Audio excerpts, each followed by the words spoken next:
Bismillahirrahmanirrahim. Assalamualaikum warahmatullahi wabarakatuh. Alhamdulillah pada hari ini saya mahasiswa Magister Manajemen Universitas Islam Riau, Teddy Kusuma, NPM 255-2210-22 akan menjawab ujian akhir semester mata kuliah Metodologi dan Desain Penelitian (METOPEL) yang diampu oleh Ibu Prof. Dr. Hajah Sri Indrastuti, SMM. Izin Ibu, baiklah saya langsung saja akan menjawab soal ujian akhir semester. Yang pertama yaitu terkait kemukakan mapping gap yang terdapat dalam minimal 10 jurnal yang sesuai dengan masalah yang akan diangkat dalam tesis saudara. Dalam hal ini saya akan mengangkat tesis penelitian saya khususnya di Magister Manajemen ini, yaitu pengaruh gaya kepemimpinan dan motivasi terhadap kinerja anggota kepolisian dengan kedisiplinan sebagai variabel intervening di Polresta Pekanbaru. Itu penelitian tesis yang akan saya lakukan penelitian.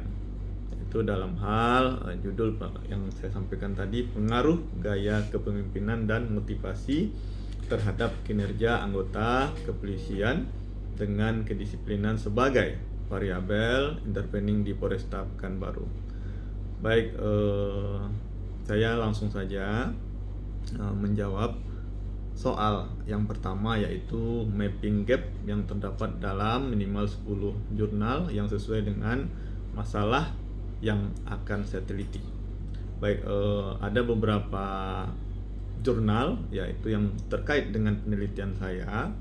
Yang pertama yaitu jurnal dari Brahmasari dan Suprayatno tahun 2008 tentang pengaruh motivasi kerja, kepemimpinan dan budaya organisasi terhadap kepuasan kerja karyawan serta dampaknya pada kinerja perusahaan. Penelitian ini dilakukan kepada responden secara langsung pada PT Pai Hai Internasional Wiratama Indonesia.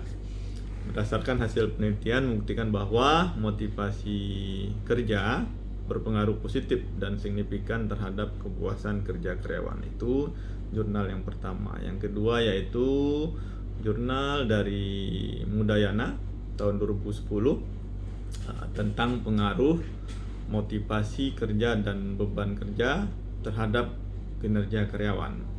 Penelitian ini dilakukan pada seluruh karyawan Rumah Sakit Nur Hidayah yang berjumlah 111 orang.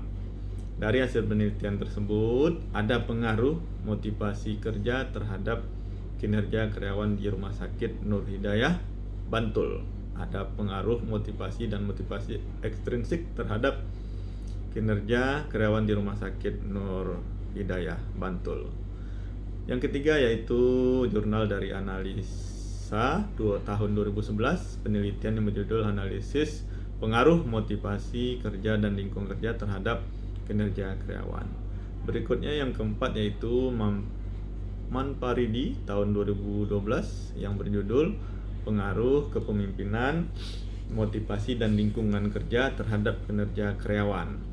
Penelitian ini dilakukan terhadap 432 pegawai di Dinas PDAM Tirta Musi Palembang.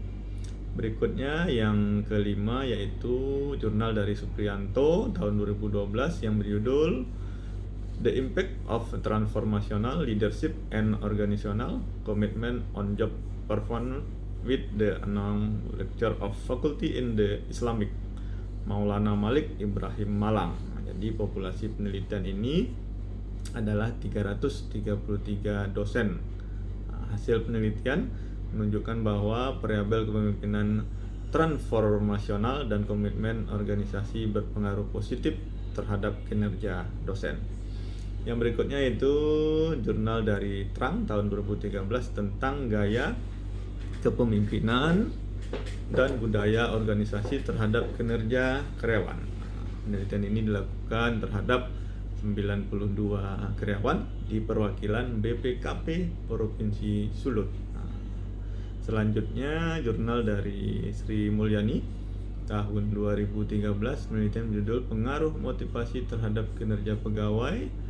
Penelitian ini dilakukan pada pegawai tetap di PDAM Madiun yang berjumlah 156, tidak termasuk direksi. Terus selanjutnya itu dari Joko Santoso tahun 2013, penelitian yang berjudul Pengaruh Kepemimpinan Terhadap Kinerja Pegawai dengan Disiplin Kerja sebagai Variabel Intervening pada Kantor Wilayah Kementerian Agama Provinsi Kalimantan Tengah. Lanjut, jurnal dari Tampi tahun 2014 melakukan penelitian yang berjudul Pengaruh Gaya Kepemimpinan dan Motivasi Terhadap Kinerja Karyawan, sampel sebanyak 40 karyawan di PT Bank Negara Indonesia. Yang terakhir, yang 10, yaitu jurnal Sari tahun 2014 yang berjudul Pengaruh Kepemimpinan dan Motivasi Terhadap Kinerja Karyawan, sampel sebanyak 65 karyawan PT Patra Komala di Dumai. Temuan penelitian kepemimpinan berpengaruh positif dan signifikan terhadap kinerja. Itu tadi jawaban dari soal nomor 1, ada terkait 10 jurnal yang terkait dengan tesis yang akan saya angkat. Berikutnya yang kedua ada, yaitu soalnya adapun objek penelitian yang diangkat dan data-data pendukung perumusan masalah yang akan diangkat dalam tesis. Untuk penelitian saya, izin Ibu, objek penelitian saya itu di Poresta Pekanbaru. Poresta Pekanbaru beralamat di Jalan Ahmad Yani, Kecamatan Senaplat, Kota Pekanbaru, Provinsi Riau.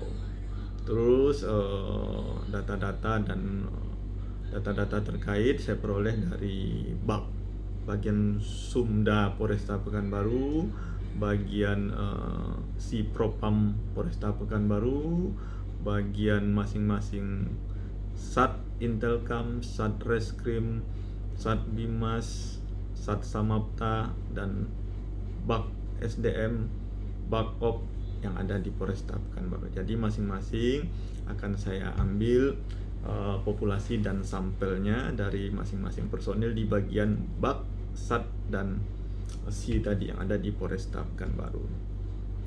Baik, untuk jumlah personil Poresta saat ini berjumlah lebih kurang 1.165 personil tergabung dari Poresta Pekanbaru, dan ada sekitar 11 polsek jajaran Poresta Pekanbaru. Jadi ada termasuk 11 polsek yang ada di jajaran Poresta Pekanbaru.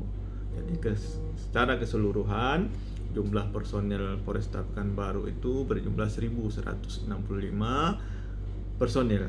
Data ini saya peroleh dari bagian Sumda Poresta Pekanbaru. Itu terkait jawaban dari nomor 2. Selanjutnya yang nomor 3, yaitu rumusan masalah yang sesuai dengan gap dan data yang mendukung. Berikutnya soal yang nomor 4, perumusan masalah 4 variabel minimal dengan mengemukakan variabel penelitian, intervening, dan mediating. Jadi di sini jawaban nomor 3 dan nomor 4, yaitu adapun rumusan masalah yang akan saya angkat di penelitian nanti, yaitu saya ingin mengetahui apakah gaya kepemimpinan dapat berpengaruh terhadap kinerja anggota kepolisian di Poresta Pekanbaru. Itu yang pertama. Yang kedua, yaitu apakah motivasi berpengaruh terhadap kinerja anggota di Poresta Pekanbaru. Yang ketiga, apakah kedisiplinan berpengaruh terhadap kinerja anggota kepolisian di Poresta Pekanbaru. Yang keempat, apakah kedisiplinan dapat memediasi pengaruh gaya kepemimpinan terhadap kinerja anggota di Polresta Pekanbaru. Yang kelima, apakah kedisiplinan dapat memediasi pengaruh motivasi terhadap kinerja anggota kepolisian di Polres Bojonegoro. Itu ada 5 ya rumusan masalah yang ingin saya teliti, khususnya penelitian yang berada di Polresta Pekanbaru. Apakah gaya kepemimpinan dapat berpengaruh terhadap kinerja anggota kepolisian? Apakah motivasi berpengaruh terhadap kinerja anggota kepolisian di Polresta Pekanbaru? Apakah kedisiplinan berpengaruh terhadap kinerja anggota kepolisian Polresta Pekanbaru? Apakah kedisiplinan dapat memediasi pengaruh gaya kepemimpinan terhadap kinerja anggota Polresta Pekanbaru? Apakah kedisiplinan dapat memediasi pengaruh motivasi terhadap kinerja anggota kepolisian di Polresta Pekanbaru? Terus adapun tujuan penelitian, yaitu yang pertama untuk menguji dan menganalisis pengaruh gaya kepemimpinan terhadap kinerja anggota kepolisian di Polresta Pekanbaru. Yang kedua yaitu untuk menguji dan menganalisis pengaruh motivasi terhadap kinerja anggota kepolisian di Polresta Pekanbaru. Yang ketiga yaitu untuk menguji dan menganalisis pengaruh kedisiplinan terhadap kinerja anggota kepolisian di Polresta Pekanbaru. Yang keempat untuk menguji dan menganalisis pengaruh gaya kepemimpinan terhadap kinerja melalui kedisiplinan sebagai variabel intervening. Yang kelima yaitu untuk menguji dan menganalisis pengaruh motivasi terhadap kinerja melalui kedisiplinan sebagai variabel intervening. Yang berikutnya soal dari nomor 5 yaitu terkait dari perumusan masalah, kita munculkan judul proposal yang sesuai dengan perumusan masalah yang dibuat. Jadi judul proposal ataupun penelitian saya ini yaitu saya mengambil judul pengaruh gaya kepemimpinan dan motivasi terhadap kinerja anggota kepolisian dengan kedisiplinan sebagai variabel intervening di Polresta Pekanbaru. Itu judul proposal dan judul tesis yang akan saya teliti. Baik. Yang keenam yaitu jawaban nomor 6. Kembangkan teori yang mendukung perumusan masalah di bab 2 dan buat kerangka penelitian dan teori tersebut. Kalau kerangka teori, kerangka pemikiran tadi dalam hal ini saya mengambil dari menurut Asibuan tahun 2003, kedisiplinan adalah fungsi operatif ke-6 dari manajemen sumber daya manusia. Kedisiplinan merupakan fungsi kooperatif MSDM yang terpenting karena semakin baik disiplin karyawan, semakin tinggi prestasi kerja yang dapat dicapainya. Tanpa kedisiplinan yang baik, sulit bagi organisasi perusahaan mencapai hal yang optimal. Penelitian ini menemukan bahwa motivasi berpengaruh signifikan terhadap kinerja pegawai. Terdapat pengaruh positif dan signifikan motivasi terhadap kinerja melalui kedisiplinan. Di sini ada kemarin pernah saya jelaskan Bu, ada tabelnya, itu ada gaya kepemimpinan, lingkar X1, terus di tengahnya kedisiplinan Y1, terus di bawahnya lagi di lingkar motivasi X2, terus kinerja Y2, ada H1, H2, H3, H4 dan H5. Sebelumnya sudah pernah saya presentasikan pada saat mata kuliah Ibu. Baik, selanjutnya jawaban nomor 7 yaitu terkait konsep operasional variabel yang dimukakan dalam tabel. Jadi konsep operasionalnya yang pertama yaitu variabel dependen, ialah variabel yang tercangkup dalam hipotesis yang ditentukan dan dipengaruhi oleh variabel lainnya. Yang kedua yaitu variabel independen, ialah variabel bebas atau penjelas yang mempengaruhi dan menjadi sebab berubahnya variabel terpengaruh. Yang ketiga yaitu variabel intervening. Ini ialah variabel yang bersifat menjadi perantara mediasi dari hubungan variabel penjelas terhadap variabel terpengaruh. Selanjutnya, variabel yang digunakan dalam penelitian ini terdiri dari 3 variabel ya. Variabel tergantung Y2, variabel mediator Y1, dan variabel bebas X. Adapun identifikasi dari variabel penelitian ini adalah sebagai berikut. Variabel dependen kinerja Y2, variabel interbanding kedisiplinan Y1, variabel independen gaya kepemimpinan X1. Motivasi X2 secara keseluruhan pada penentuan atribut dan definisi operasional variabel yang digunakan dalam penelitian ini ialah sebagai berikut. Ini ada tabel-tabelnya Bu. Gaya kepemimpinan, terus indikatornya pelaksanaan tugas mengutamakan kerjasama, mengutamakan hasil. Item pernyataannya menekankan ketekunan, mengutamakan tugas, menciptakan hubungan kerjasama, mementingkan hubungan manusiawi antara anggota dan organisasi, melaksanakan tugas secara maksimal, kerjasama antar anggota, mengawasi, keinginan yang kuat untuk mencapai hasil maksimal, dan yang terakhir proses manajerial. Terus terkait variabel motivasi, yaitu indikatornya kebutuhan fisiologis, yang kedua kebutuhan rasa aman, yang ketiga kebutuhan sosial, yang keempat kebutuhan akan penghargaan diri, yang kelima kebutuhan aktualisasi diri. Terus item pernyataannya yaitu pangan, papan, sandang, adanya jaminan kesehatan, jaminan hari tua, adanya peralatan keselamatan kerja, hubungan baik antar karyawan, melibatkan karyawan dalam mengambil keputusan, adanya rasa kekeluargaan, hadiah penghargaan, peningkatan kemampuan, tantangan dan kemampuan. Terus yang Y2-nya kinerja, kualitas, kuantitas, ketetapan waktu, ketelitian pekerjaan, kerapian dalam bekerja, sesuai standar mutu yang ditetapkan, memenuhi target yang ditentukan. Terus kedisiplinan yang terakhir, mentaati peraturan dan norma-norma, kesadaran, kebiasaan mentaati peraturan sesuai dengan kalau di kepolisian sesuai dengan Undang-Undang Nomor 2 Tahun 2002 ya Bu, tentang Kepolisian Republik Indonesia, yang harus menjadi acuan bagi seluruh personil polisian dalam menjalankan tugasnya, yaitu dalam menjalankan tugas pokoknya itu melindungi, mengayomi, melayani, dan penegakan hukum. Baik, itu jawaban dari nomor 7. Kita lanjut ke jawaban nomor 9, 10, dan 11. Di sini yang ke-9 yaitu buat kuesioner berdasarkan operasional variabel yang akan diedarkan ke sampel penelitian. Kebetulan saya sudah membuat kuesionernya dan ini sudah saya serahkan juga ke Ibu di link yang Ibu berikan kemarin.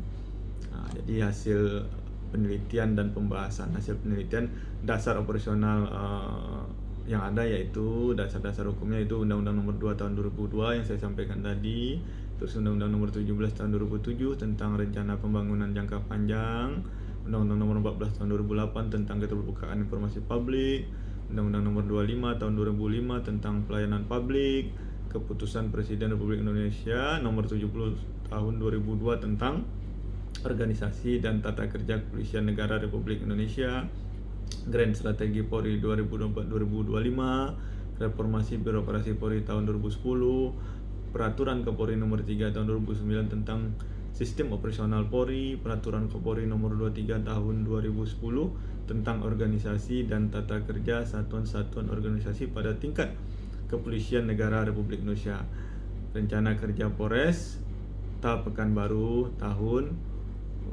2025. Terus adapun karakteristik responden. Ini karakteristik responden, spesifikasi responden meliputi usia. Karakteristik responden itu meliputi usia, jenis kelamin, satuan fungsi, dan masa kerja sesuai yang saya sampaikan tadi Bu. Berikut ini ada tabel-tabelnya. Usia 18 sampai 27, karena yang usia muda di kepolisian itu Bu, dia baru berdinas itu usianya rata-rata usia 18 tahun baru tamat SMA. Jadi usia 18 sampai 27 itu frekuensinya 39 respondennya yang akan saya lakukan ini wawancara atau kuesioner, yaitu presentasinya 31,2%. Terus usia 28-37 sebanyak 55, terus 38 usia 38 sampai 47 yaitu 26, usia 48 sampai 56 yaitu 5 orang. Karena izin Ibu untuk di kepolisian usia pensiun itu di usia 58 tahun. Oke, terus berdasarkan tabel terlihat bahwa frekuensi responden dengan usia 18 sampai 27 sebanyak 39 personil, usia 28 sampai 37 sebanyak 55 personil, usia 38 sampai 47 sebanyak 26 personil, dan usia 58 sampai 56 sebanyak 5 personil. Karakteristik responden berdasarkan jenis kelamin. Ini laki-laki frekuensinya 100 personil, perempuan sebanyak 25, total 125. Berdasarkan tabel di atas bahwa responden penelitian ini adalah laki-laki sebanyak 100 atau 80%, sedangkan perempuan sebanyak 25 sampai 20%. Jadi dapat disimpulkan bahwa responden paling banyak yaitu laki-laki dengan persentase 80%. Oke, responden ini karakteristik responden berdasarkan lama kerja. Lama kerja rata-rata yang saya ambil responden itu 0 sampai 1 tahun, frekuensi 1 sampai 5 tahun, masa dinasnya 6 sampai 10 tahun, masa dinasnya sebanyak 38 orang, 11 sampai 15 tahun sebanyak 21 orang, 16 sampai 20 tahun 30 orang. Ini masa dinasnya, Bu. Jadi mulai dari 0 dinas sampai 20 tahun dinas. Jumlah frekuensinya personil sebanyak 125 personil. Karakteristik responden berdasarkan satuan fungsi. Tadi yang saya sampaikan, Bu, izin ada Bakren bagian perencanaan, ada Bakop bagian operasional, ada Baksumda bagian sumber daya manusia, dan Sat Intelkam, satuan Intelkam, satuan Reskrim, satuan Lantas, satuan Bimas, satuan Sabara, satuan Res Narkoba, satuan Tahti, Siwas, Sipropam, CQ. CQ ini bagian seksi keuangan. Jadi masing-masing responden saya ambil dari beberapa bak, Sat dan Si. Bakren sebanyak 2 orang, Bakop sebanyak 2 orang, Baksumda sebanyak 4 orang, Sat Intelkam 15 orang, Sat Reskrim 15 orang, Sat Lantas 30 orang, Sat Bimas 10, Sat Res Narkoba 10, Sat Sabara 20. Terus Sat Tahti 3 orang, Siwas 3 orang, Sipropam 5, CQ 5, jumlah 125 orang.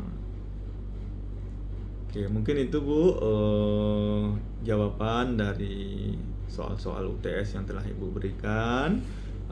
Dan semoga jawaban ini dapat bermanfaat bagi saya sendiri dan dapat diterima dengan baik oleh Ibu Prof. Mohon bimbingan selalu, Bu Prof. Semoga kedepannya kami bisa lancar untuk menyelesaikan magister manajemen ini tepat waktu. Saya akhiri. Wabillahi taufiq wa hidayah. Wassalamualaikum warahmatullahi wabarakatuh.